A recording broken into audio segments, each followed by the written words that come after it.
Bonjour tout le monde, j'espère que vous allez bien. Je vous présente aujourd'hui la recherche sur la délocalisation. Les axes qu'on va traiter à propos de ce sujet sont la définition de la délocalisation, ses motifs, les avantages et inconvénients, la délocalisation et les firmes multinationales, la délocalisation et l'IDE. Qu'implique en pratique la délocalisation? Alors, c'est le fait pour une entreprise de transférer une partie de ses biens, capitaux ou activités dans un autre lieu, généralement d'un pays d'origine vers un pays étranger. Il peut être également question d'un transfert au sein d'un même pays entre zones urbaines et zones rurales, par exemple. S'agissant des transferts internationaux, le phénomène est apparu dans le cadre de la mondialisation économique, engagée depuis la seconde partie du XXe siècle. On parle également de la globalisation des échanges dans le vocable économique. La délocalisation est une pratique ancienne qui consiste à déplacer une unité de production afin de bénéficier d'avantages industriels. La libre circulation des capitaux et les personnes ont amené un regain de cette pratique. Cette délocalisation intervient pour diverses raisons stratégiques. Il s'agit d'un processus qui nécessite un examen minutieux avant d'être engagé. On parle généralement de raisons d'ordre économique. La délocalisation est réalisée vers des pays où la main-d'œuvre est moins chère, parfois plus abondante également. Mais cela peut être également une question de stratégie de rapprochement de matières premières, ce qui évite des coûts de transport. Il peut y avoir un aspect juridique. C'est le cas lorsque le transfert d'activité a lieu vers un pays où le droit du travail est moins réglementé que celui du pays d'origine. Enfin, des questions d'ordre technologique peuvent être évoquées. Tel est le cas du rapprochement d'un pôle de compétitivité étranger bénéfique à l'activité. Exemple de la proximité de la Silicon Valley en Californie qui attire les entreprises liées aux nouvelles technologies. On rassemble ces éléments sous une expression, celle de la recherche accrue de compétitivité par l'entreprise, afin de se développer et se maintenir dans le cadre d'un marché de plus en plus concurrentiel. Il existe d'autres motifs tels que la diminution des coûts de main-d'œuvre, la proximité des clients, une meilleure présence et une intégration sur le marché et autres. Voyons plus de détails. Quels sont les avantages et inconvénients à opérer une délocalisation? Ils sont principalement d'ordre économique. Il est généralement question d'une réduction des coûts de l'activité et de la maximisation des profits réalisés à grande échelle. Cette économie intervient principalement sur le salaire des employés. Le premier avantage, qui est le faible coût de production, constitue l'un des principaux facteurs de développement de la délocalisation. En procédant à la délocalisation de ces activités, l'entreprise profite d'un bénéfice considérable et de travaux satisfaisants.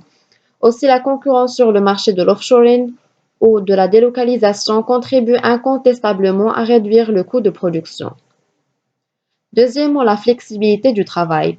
La délocalisation de certaines activités réduit les charges pesant sur l'entreprise et ses dirigeants.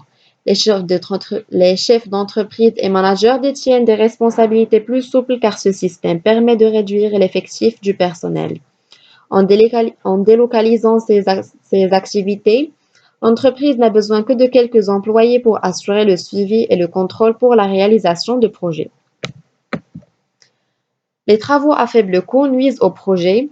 La baisse des coûts de production ne peut pas forcément jouer en faveur de l'entreprise. Cette situation compromet la qualité de la production. Les risques ne se limitent pas au niveau de la qualité de production, ils peuvent affecter la sécurité des consommateurs. Cela peut nuire à l'image de l'entreprise ainsi qu'à celle de ses produits et services. Deuxièmement, les risques liés au lieu d'implantation de l'entreprise délocalisée. Le système de délocalisation n'accorde que très peu d'importance aux facteurs structurels. La majorité des pays qui accueillent les activités délocalisées se caractérisent par différentes instabilités pouvant nuire au développement de l'entreprise et au succès des projets qu'elle met en œuvre. La délocalisation ne peut pas nécessairement se traduire par le succès de projets. Les facteurs de risque sont multiples, c'est la raison pour laquelle il convient de mettre en place une étude précise et sérieuse avant de délocaliser les activités de l'entreprise. Maintenant, passons à l'ex des firmes multinationales. Les déterminants de la délocalisation à firmes multinationales, c'est une analyse synthétique et applicable aux firmes japonaises en Europe, dont la logique de l'analyse synthétique, qui explique la raison derrière la délocalisation des entreprises japonaises. Premièrement, une discordance entre les avantages compétitifs d'une firme et les avantages comparatifs de son pays d'origine amène à se multinationaliser et à rechercher un pays d'accueil offrant des avantages comparatifs compatibles avec ses avantages compétitifs. Cette discordance ou concordance peut être suscitée par des éléments d'offre, comme les coûts de production, ou par des éléments de demande, les produits, taille du marché et accessibilité. Dans un premier temps, la conjugaison des avantages de firme et des avantages de pays va jouer un rôle moteur dans la délocalisation, et dans un second temps, les stratégies sectorielles vont déterminer les comportements d'implantation. En général, les avantages concurrentiels des firmes sont générés par les avantages initiaux du pays d'origine concernant son niveau technologique global. Les qualifications de sa main-d'œuvre, la structure concurrentielle de son économie et l'importance de sa demande intérieure. Les avantages à la localisation, pour leur part, doivent être englobés dans les avantages comparatifs des pays. Après, il procède à la combinaison des deux types d'avantages. La firme offre des produits de demande et demande des facteurs de production pour les fabriquer. Ceux-ci doivent pouvoir être acquis aux coûts les plus faibles pour qu'elles restent compétitives. Les pays offrent des facteurs de production au travers de ces dotations de facteurs et de leur productivité, comme la quantité et qualité des facteurs. La discordance ou concordance entre les deux types d'avantages n'existe pas obligatoirement tout au long du processus de production, dans la mesure où le produit est segmentable et où les caractéristiques des segments sont différents. Chaque segment aura une situation particulière.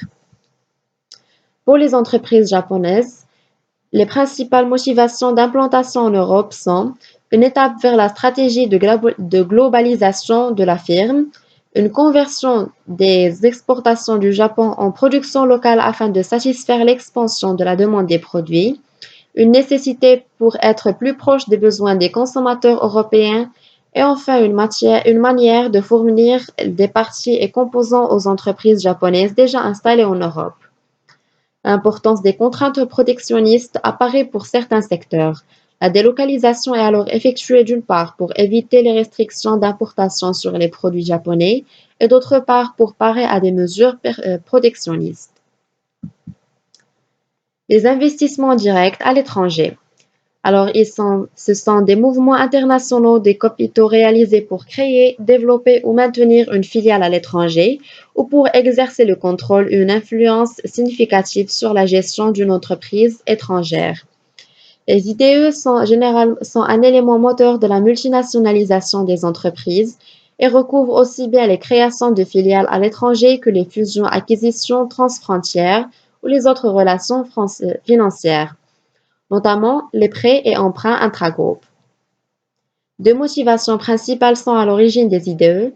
D'une part, la réduction des coûts, exploitation à distance de ressources naturelles coûteuses voire impossibles à transporter, utilisation d'une main-d'œuvre moins onéreuse, d'où la crainte que les IDE puissent participer au mouvement de la délocalisation. D'autre part, la conquête de nouveaux marchés difficiles à pénétrer par les seules exportations.